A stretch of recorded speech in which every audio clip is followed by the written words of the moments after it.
Morning, everybody. Certainly thankful for all of your attendance. I know we're a little sparse this morning for one reason or another. One reason is there's a huge group of young people who are in Mountain Home, have been since this weekend, and they've been enjoying the Christ Quest youth event, and we're thankful for that they got to go do that and see all their friends and hear, I'm sure, with some great lessons. They'll be making their way back this afternoon, I think about 3 or 3:30 or so. So we look forward to having them back. Hope they get back safely. Speaking of, later this afternoon, I hope that you will all make plans and can be here this evening at 5 o'clock in the fellowship hall in the other building. As Galen mentioned, Ryan Manning from the Somerville Church of Christ will be here, Somerville, Tennessee, which is like West Tennessee, a little bit outside of Memphis.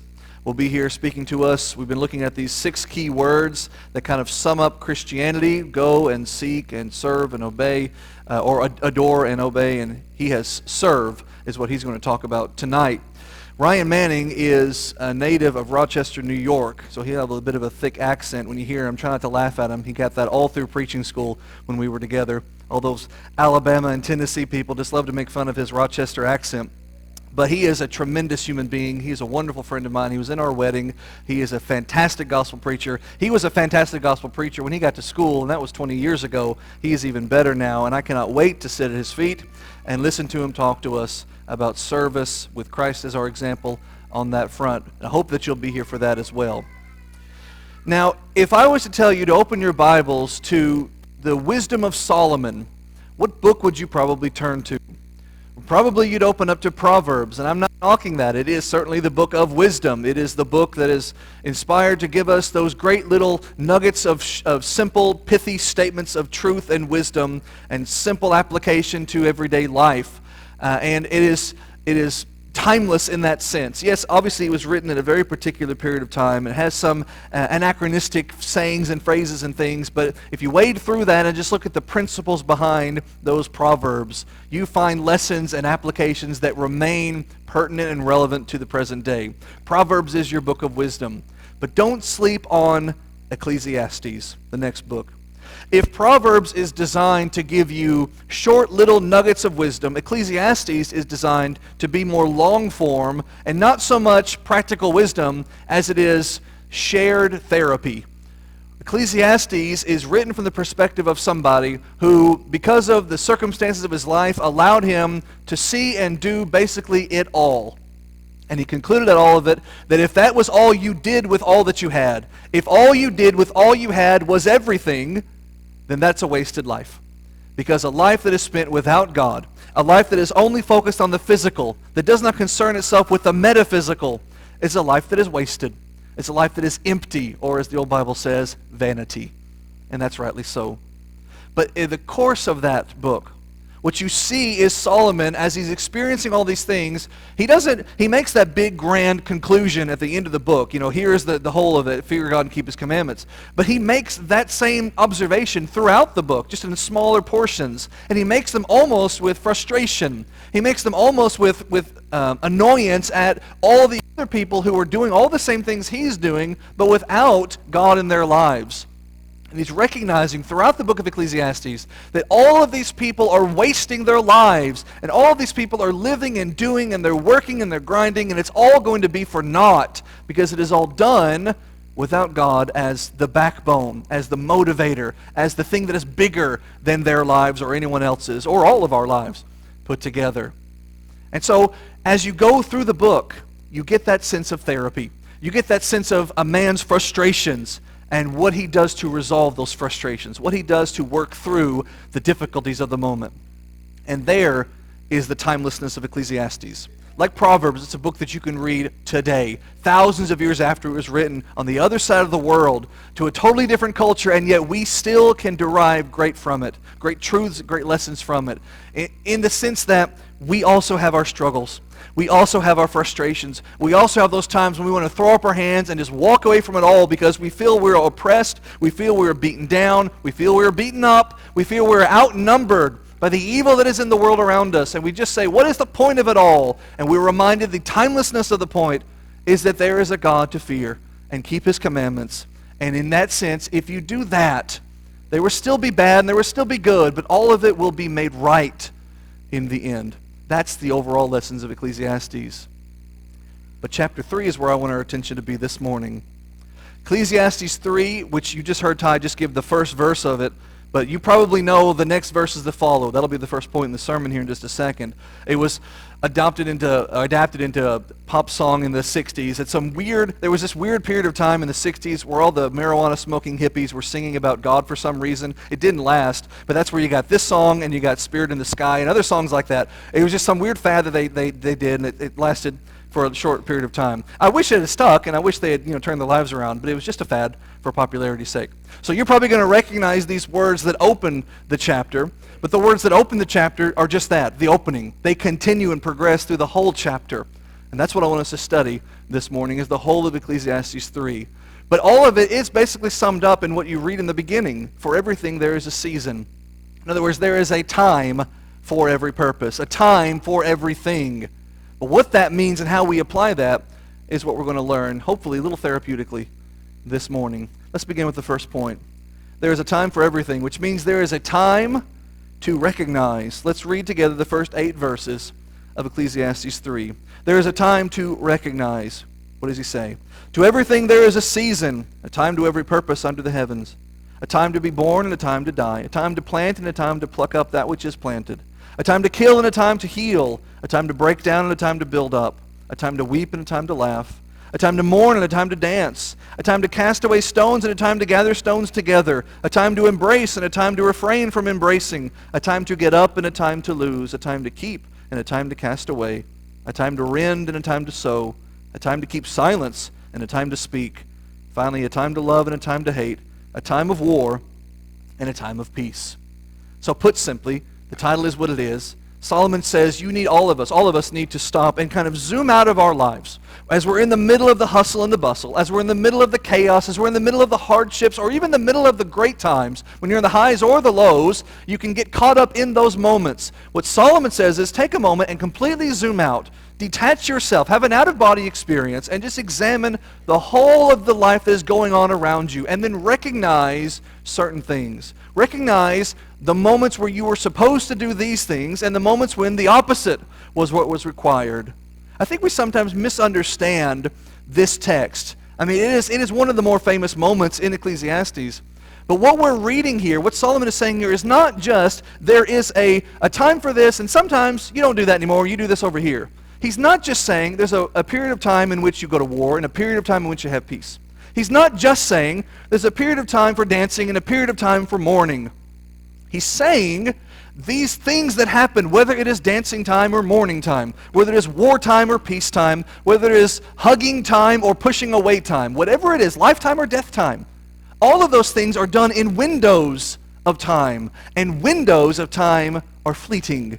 Those windows of time are passing away. Those windows of times are not going to last forever. In other words, there is only so much you can do, because in the time when you're in the mourning time, you will only be in that mourning time for a short period. Or maybe it's better to flip that. In the time when you're in the rejoicing time. In the time where you're in a moment where this is my time to celebrate. Okay, celebrate. But recognize your celebration is not going to last forever.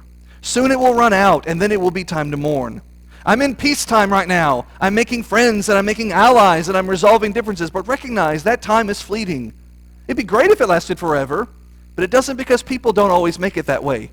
Circumstances are what they are. Circumstances change. Things are finite. Your time of peace will soon stop and end, and you cannot continue insisting on a time of peace when the time of war has already started, and now that window is before you. You must step through it, but you must step through it with God.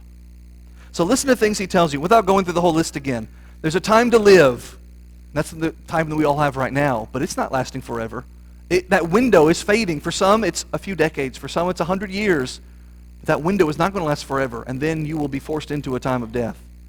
There's a time to plant, but that time is fleeting, and then the time is to pull up the plants that you have harvested or you're harvesting. There's a time for healing and reconciliation, but that time soon ends, and then there's a time when there can be no reconciliation, when there can be no healing, when there can be no resolving, and he calls it here a time for killing, but he, of course, doesn't mean murder. He means the opposite of what he says, which is a time of healing. The opposite is a time for no longer healing, no longer mending, but rending. A time for mourning means there will come a time when it's time for gladness. But time for gladness means it's just like the hourglass keeps getting turned over. These windows of time keep closing and opening new ones. And we have to appreciate that. And if we don't appreciate that, then we find ourselves in one of these windows and we get comfortable in one of these windows of time and we want to insist on staying in these windows, and then when that time closes, we get very frustrated because we want to be in control. And the whole point of Ecclesiastes is God is over all. You have to do life through God. And if you don't, all these frustrations will continue to mount. Now when I read this, now, here, me today, Matthew Martin, I'm in my 40s. I'm going to turn 41 later this month. I am reading this in a far different way than I would have read it 20 years ago when I was young and dumb. And I will most certainly read it 20 years from now if the Lord grants it to me to do so. When I'm 60 and my life has gone through a different life, and I've gone through different things, and I have different perspectives, and I'll look back on closing windows of time, and I'll have a different appreciation for it. Right now, I am in what we call midlife. I don't think it's a crisis, but you be the judge of that. I can't do that. But I am in midlife. And I cannot help but read that you are in these windows of time, and so I feel the frustration. I'm in this time, and I wonder how many more times to dance, proverbially, will I have before that window closes and it'll be time to mourn? And how many more times will that hourglass be flipped before there are no more times for me to dance before I'm dead? How many times to embrace someone will I have before there will be no more times for me to embrace somebody? How many times to speak will I have before there are no more times for me to speak? This is what I'm feeling right now. You who are younger than me, you're maybe looking at it from a totally different way. You who are older than me, you're reading it in a totally different way. But that's the universality of inspired Scripture. The lesson is this. There's only so much you can do in these fleeting windows of time. The rest is up to God. We are constrained by these finite times. God is infinite. God is timeless. God is forever. These times and seasons and purposes, if you read at the beginning of the text, Solomon says they are under the heavens. Well, that means the sky. So in that sense, he's talking about everything that we do in this world. But he's not just talking about the location we do these things, but the delegation by which we do these things. These things are given for us to do from the God who is beyond the sky. All that we have, who gives us the moments of gladness, who gives us the occasions for mourning, because he causes the rain and the sun to fall on both the just and the unjust. Who gives us the life, and who will be with us when we're dead? Who is over it all? Who is not restrained or constricted by these limitless things, these limited things, but God, who is limitless? And I need to be aware of that, and I need to be mindful of that, because I will have my frustrations, and I will start to think, I only have so many more times to mourn, so why am I surrounding myself with people who are trying to be happy when I'm trying to be sad? And I only have so many times to be happy, so why am I surrounding myself with people who are trying to pull happiness out of me? It's not my time to be sad right now. Stop trying to make me sad. This is my time for gladness. There's only so many times that I will dance and rejoice, so why am I surrounding myself with people who are trying to drag me down and pull me down? And you feel that frustration, but then you think there is a God who is ever and forever. And if I rely on him and not so much what's going on around me, and I live my life through him and not in response to the other people around me, then I can get a better handle on this turbulent life of mine with all of its windows closing and new windows opening. There's a time for everything. I need to recognize those times are short, but God is not. God is forever. Next, a time to realize. What's the difference between recognize and realize? In this sense, recognize you are pulling yourself completely out of your life. You're looking at the whole of your life and everything that's influencing your life. You're separating from it. And you're looking at all of it and you're saying, okay, but God is over all of it, and I'm with God, so I can get through it. And I will respect the times and seasons that I have to live in this life. Realizing, on the other hand, is not about separating yourself from where you are, but staying right where you are and just pausing and looking around. What am I contending with right now? What am I dealing with in the moment? And what is my perspective and handling of it in the moment while these fires are coming, while the holes in the dams are bursting and I'm plugging them with my fingers as much as I can. And I'm in all of this and I get frantic and I get panicked. How do I calm down? I need to realize. Let's look at Ecclesiastes 3, 9 through 15. What profit, Solomon says, does the one have who works wherein he labors? I've seen the travail, which God has given to the sons of men to be exercised in it. He has made everything beautiful in his time. He set the world in their heart, and saw that no man can find out the work that God makes from the beginning to the end. I know there is no good in them except for a man to rejoice and to do good in this life, and also that every man should eat and drink and enjoy the good in all of his labor. It is the gift of God. I know that whatever God does, it shall be forever. Nothing can be put to it nor taken from it. And God does it, that men should fear him. That which has been is now, and that which is to be has already been. And God requires that which is past. Kind of wordy, listen to the old King James. A bit all over the place. How do we summarize it? What is he telling us? On the one hand, he's saying, look how much good there is in this world. Look how many beautiful things there are to enjoy in this world, and how God gave these things to us. Solomon's point in Ecclesiastes is not the world is bad. It is the world is pointless if there is no God in your life. His point throughout Ecclesiastes is the world is beautiful and the world is wonderful, because of course it is. It was made by God, and he called it good and very good. We have all these wonderful things to enjoy. It is right now the middle of summer. Well, it's at the tail end of summer, I guess, but we're still in the thick of it. And so I'm in between my two favorite smells. I don't get to have my favorite smell. My two favorite smells are spring onions at the beginning of springtime, when you first smell that scent. Some people hate it, but I love it. And then in the wintertime, I love the smell of a wood-burning fire. And right now I'm in the summer, so I get neither one of those things. But those are my two favorite little things. Those are my small little pleasures in life. Those are the things that make me happy. But there are other things. What are the things that make you happy? Don't you love it when a little child hands you a pretend phone and you have to answer it and say hello, and though you're holding air? Is that not a wonderful thing? Or when a child gets a belly laugh and they get the yuck laughs that little toddlers get? Don't you just love that? Don't you love it when someone sends you a random word of encouragement? Don't you love sending random words of encouragement? What are the things that you enjoy and that are good that you want to enjoy and have good? Have them, Solomon says, because they are good. These are wonderful things. The world is a beautiful place. I know sin has corrupted it, and we'll get to that in a second. But the world, separate from that, is a wonderful place full of wonderful things, all given to us by the Lord. It is okay and good to acknowledge that. That should be in our daily prayers. This world's beauty, however, is limited. God, however, is eternal. How much good is in those things with God not in the equation? How much good is it to smell, I guess not smell the roses for me, it's smell the spring onions, which now that I say that out loud sounds odd. How much good is it to smell that, or to enjoy that, or to feel the embrace of a little child, or to receive a word of encouragement? How much good is that if you don't have God? Because the little child will grow up and then they won't want to hug you anymore.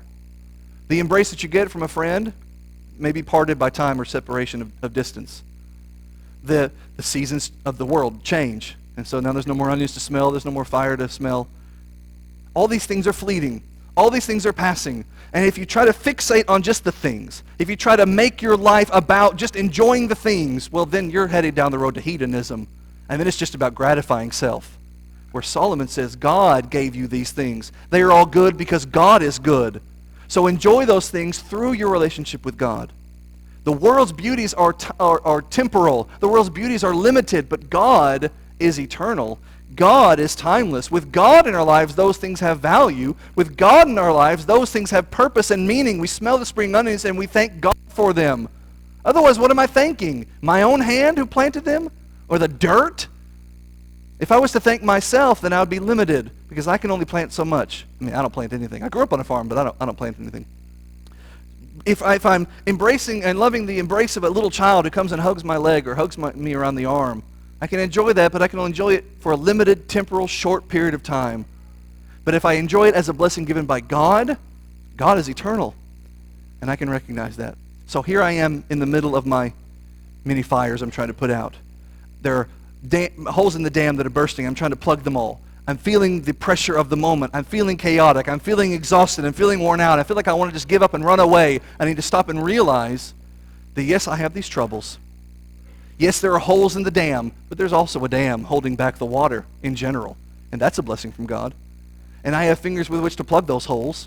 And I have a mind with which to think solutions. And I have peers and confidants and friends who are there with me to support me. And I have all these little blessings that are there to help me get through these problems so that on the other side I can thank God that I got through the problems. If I don't have God, then I just have problems. And problems will keep coming. If I don't have God, then I have peers and allies and friends, but they come and they go. God is the only thing that is. God is the only thing that shall ever be. That's what I rely on. Last one. Not a time to recognize or a time to realize. There's also a time to rest. Let's read the end of the chapter. Chapter 3, 16 through 22. Moreover, I saw under the heaven a place of judgment, that wickedness was there, and a place of righteousness, that iniquity was there. I said in my heart that God shall judge the righteous and the wicked, for there is a time for every purpose and every work. I said in my heart concerning the estate of the sons of men, that God might manifest them, that they might see that they themselves are beasts. For that which befalls the Son of Man befalls beasts. Even the one befalls them as the one dies, so does the other die. Yea, as the one has breath, so a man has no preeminence above a beast, for all is vanity. All go into one place, and all are of the dust, and all will turn to dust again. Who knows the spirit of man that goes upward, and the spirit of the beast that goes downward to the earth? Wherefore I perceive that there is nothing better, that a man should rejoice in his own works, for that is his portion. For who shall bring him to see what shall be after him? The bulk of that reading is very depressed. The bulk of that reading is very frustrated. And if Solomon was a middle-aged man, you say, well, that's a middle-age crisis. And if he's a young man, well, that's just an idealistic person his bubble's being popped by the cruel world. And if that's an old man, you say, well, that's just an old man who's bitter over how bad the world has been. Whatever age it is, you're going to have a time where you make these same statements, where here is righteousness, but all I see is wickedness. And here is justice, but all I see is iniquity. And you're going to say, I see all these people doing all these things, but they're all living for themselves, and they're all serving their own bellies, and they don't care about God, and they're working for themselves, and they're attacking each other to get ahead. And if there is no God, is that all there is? Is all there is just the grind of the work? Is all there is just the relentless daily pursuit of more, of just surviving and keeping up and keeping your head above water and just working and working and working? Is that all there is? Is there nothing more? As a spiritual person, I want to see justice and I see iniquity. I want to see righteousness and goodness and I see sinfulness and I see injustice. I say all that. But the overall point is the time to rest. So how do you bridge that? Evil is relentless. And I'm overwhelmed by it sometimes. And I feel the pressure of it sometimes. And I need to tell myself, I have not been sent here by God or put here on this earth by God. I've not been born to have this life given me by God to solve the world's problems. It is not given to me to put out every fire. It is not given to me to plug the hole in every dam. It is not given to me to solve every issue that anybody or myself has ever come up with. It is for God to do that. And He has done that already through Jesus Christ. It is for Him to solve my problems. It is for me to trust Him to do so, to rely on Him, to turn to Him, and to, as Peter says, give Him my problems, my cares, my concerns, and my anxieties. But if I forget that, then I will certainly become overwhelmed. What I need to do instead is rest. Not quit, not run away, not give in or change teams, but rather just realize that I cannot do all of it, that I will kill myself if I try to do all of it. I just need to take a breather. Sometimes that means walking away or backing away, live to fight another day, but I can't do it all. Because evil is not going to stop. And if I try to fight evil nonstop, I will stop. I will fail. I will yield. I will wilt. Evil will keep coming. Evil's relentless. God's justice is sure. I'm going to rest, but God does not sleep. I'm going to back off because I can't do it all. Because if I try to, I'll die, but God cannot die. God ever lives. To quote the end of my favorite poem that I'll give you in a few months now, because it's almost Christmas time, about 6 weeks away. At the end of my favorite poem, God is not dead, nor does He sleep. The wrong shall fail, and the right prevail, with peace on earth, goodwill to men. I will find myself staring at an injustice, and I will feel, I think because we're made in the image of God, the sense for something to be done about that. I'll see the wrong, I'll hear the lie, or I'll witness the wrongdoing, or I'll watch the person abuse someone else, and this thing will swell up within me to fight it, to attack it, to make it right, to balance those scales, but it is not for me to be the judge. And yet there are men who have been appointed to handle that and to resolve that and to fix that, and sometimes they are weak and they're wrong and they don't. They either turn a blind eye or they ignore it willfully or ignorantly or whatever. They let the injustice fester, and they let the problem persist, and that just swells it up more and more and more within me, and I think, well, I have to step in and do something about it, but it's not given for me to do that. It is given for God to do that. And He has not appointed me the arbiter of that, or the justice to do that, or the judge to do that. It is for Him to do that, and He will do that. I just need to trust that. So you might be frustrated. You might be dealing with injustices. You might be dealing with hardships and difficulties. And you might feel like, I cannot plug the holes in this dam anymore because I'm running out of fingers. Fine. Walk away. Don't give up. Go find a bed and lay down and rest. And trust that God, who put this world here, will keep it spinning. And then when you're recharged, pick up the sword and turn the fight over again. That is the point woven throughout this chapter. That there is a time for everything, but those times are finite. Those times are limited. And when those times run out, appreciate that now a new time has started. A new period has begun. Follow the Lord. Walk with Him. And everything in the end will be all right. Are you following the Lord this morning? Are you walking with Him? Or are you trying to solve all of your problems? Are you just sitting there stewing in frustration over the difficulties of life? Well, that's not your business. It's God's business. He gave you life. He gave life. Let Him handle it. If you need help doing that, if you need encouragement, if you need support, this is why we're here to help you and encourage you. Let us know how we can right now as we stand and sing.